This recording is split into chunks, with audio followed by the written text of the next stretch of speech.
You really admire Brad. Yeah. I mean, it's almost as much as you view him as heroic as you view him as brilliant. I think the bravery is the bigger component. Bravery. He's very smart, but I think he's an American hero. I mean, I do. He and the people he worked with, because they're people on Wall Street don't go after people on Wall Street. He's created a war on Wall Street, and he's done it in the best possible spirit. He could have happily stayed in his job at the Royal Bank of Canada and made millions of dollars a year very safely and ignored the world around him, and maybe one day ran the bank. He is not by nature a bomb thrower or whistleblower or anything. He's not. I mean, he's really not a radical. But he did this while he was working at the bank. He did this. He conceived the idea while working at the bank, but he felt obliged, and in a very kind of touching way.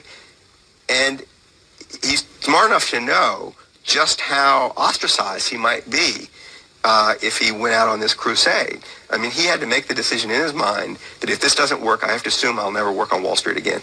And the only way it does work is if I assume I'll never work on Wall Street again. And that's a big sacrifice for someone who's made it on Wall Street already. And you're young, and you got little kids and all the rest. That was one part of his bravery. The other part is that he basically, which is, I think, morality. I'm not going to simply go do this myself because I understand it. I'm going to expose it and tell you why it's wrong. Right. I'm going to try to tell the truth. I'm going to try to introduce simplicity, clarity, transparency to the financial markets. You answered this last night. There was nothing illegal about this? I don't know the answer to that. I think I don't know what is being done that is good. I mean, the Attorney General of the state of New York is going to try to figure out what's illegal about this. That may be different from what the SEC thinks is illegal. As far as I can tell you, that the first defense of high-frequency traders, when you say, I mean, how do you justify this activity? Is everything we do is within the bounds of the law. So I think they think that they're operating completely within the rules, and they may, for all I know, they may be. But so this cast of characters who Brad Katsuyama surrounds himself with at IEX, they all make these. Ronan Ryan and Rob Park. Christopher, there was one more name in there. Well, it's John Schwal and Rob Park and Don Bolerman. There's a whole bunch of them, but they all of them have made a. It's not that they're saints. They are going to make money if it works out. Yeah. The odds are never great that it's going to work out. It's a risky thing to do. Even now. It's a socially risky thing to do. They put themselves at odds with their industry because they found something that bothered them about the industry. I thought that was great, that there were people on Wall Street who had rallied to that kind of cause. And what was neat, there was a pattern there. Not all of them, but a lot of them are immigrants. A lot of them are people who, there's an Irishman, there's a Canadian, there's a Russian, there's Chinese, there are people who came to this country with an idea of how the country operated. It's almost as if they're going to insist that the country operate the way they hoped it would. And I find it extraordinary. I find their behavior extraordinary. Has anything that you have learned since the book and the 60 Minutes appearance changed anything in terms of your perception or the facts? I'm a little stunned by the reaction to the book. Which was the first question I asked you. Yeah, no, just a little stunned by the reaction to the book. I feel like maybe some of the. I mean, here you have essentially a reform movement happening within Wall Street. I feel like in some way it's recaptured some of the energy of the Occupy Wall Street movement, but in the form of an active of disruptive entrepreneurship. But has anything? No, I haven't. Nothing. There's been no fact that I've learned that I thought, wow, I wished I'd known that. Or some people are going crazy. I mean, it's just there's a craziness about it. And any accusations to you about you? Yes. Like what? There was one story. There was a story that there was a bank sent out an email saying I owned a stake in IEX. Yeah, right, I saw that. I've heard a number of things. I mean, look, the rap on me. Double check his facts and all that. So let me What's the rap on you? The rap on me is easy. If the rap on me is I only tell one side of the story. I told Brad Katsuyama's story. I didn't tell the high frequency trader side of the story. And what people don't seem to grasp is that I actually go and interview dozens of high-frequency traders and people who work at exchanges and people in the banks. I am telling the story through the eyes of these characters who are trying to figure out how the market works because they're teaching the reader how the market works in their own journey. But I'm not ignorant of all the other points of view. And there is a passage in the book, a fairly long passage, that sort of like lays out what high-frequency traders would say in their defense. But there's not much to say. Well, what do they say in their defense?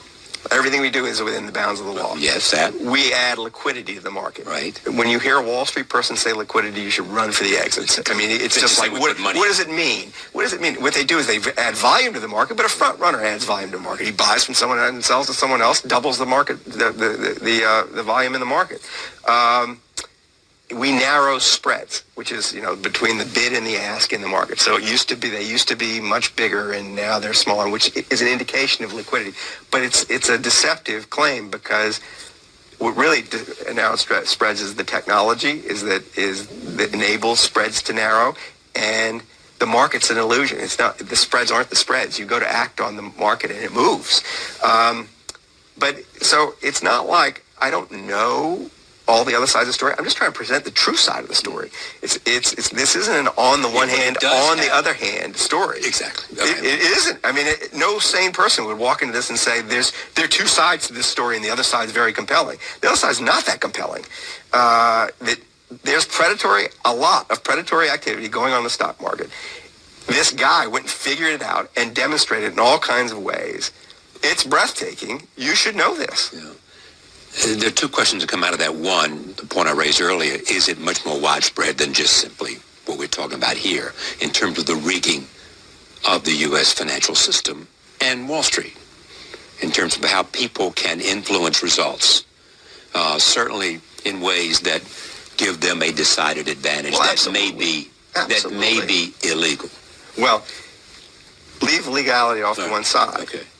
The existence of these firms is a matter of market rigging. I mean, that they were all going down in the financial crisis. If market forces had been allowed to run their course in 2008, most of these big banks would be out of business. That's because the Federal Reserve and the Department of Treasury the government saved them. So what is that? That's rigging the market to save the firms. That's queering market forces. That's not what most people think of rigging the market. Right, but what I'm saying is that many people in their daily lives are subjected to market forces in a much more... And nobody comes in and saves them. Nobody comes in and saves them. Yeah.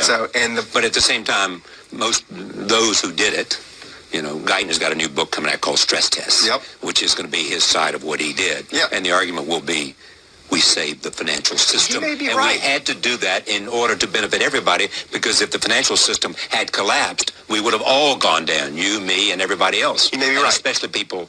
There's an argument for that. There's obviously a really good argument for doing it. But the point is that the people who are on the receiving end of that get a strange message. It's like someone who's badly parented. Yeah. It's like don't pay attention to what I'm doing. Pay attention to what I'm saying. Or it's like we'll let you fail unless you're too big to fail. Right. So get bigger. Yeah. Get bigger. Oh, yeah, exactly. Right. That's what you do. You get bigger. Yeah. That's the old notion about if you've loaned $1 million to the bank, they're your partner. If you've loaned $100 from them, then you're a debtor. Right. Yeah. So and so that from that, it's not that surprising that if the banks get on the one hand, if the message to the people inside is that you aren't subject to ordinary market forces, you won't fail, and then we will orchestrate things so your failure doesn't happen one way or another. It's not that surprising that they individually turn around and view markets as something to be fiddled with. How long did it take you to write this book? I started the first part, the gathering of the material, is a bigger process for me. So I started maybe September, October of 2012, and gathering stuff for it. I didn't start writing it until September. Is the writing part easy for you? Because you are the hardest part. It's harder. The hardest part is the structure for me, finding out how to tell the story. Once I get the voice and I figure out how the story sounds and how it's going to flow, where it's going to end, it goes pretty quickly. I go at a pace of about 20,000 words a month, which is pretty good. That's very good. Yeah. But if in fact you have a character or more than one character, your life you have struck gold. Right. You struck gold with having Bradley, because you could tell his story of his search. That's everybody's dream of a great narrative. True. You take them on an adventure to solve a puzzle. Yes. That's what you did here. That's exactly why I wrote the book. I mean, if I just found out on my own that the stock market was rigged, I wouldn't have been that interested. You would have been an investigative reporter. That's right. But it's the same thing with Billy Beane, right? Yes. I mean, it's all the same. This guy had a system. Will it work? We've got to go in search of whether it will work and give the Oakland A's a World Series. Yes. Win. Yeah. It's same thing with the Big Short. Same thing with the Big Short. People figuring out how this financial crisis, how the financial crisis happened, basically.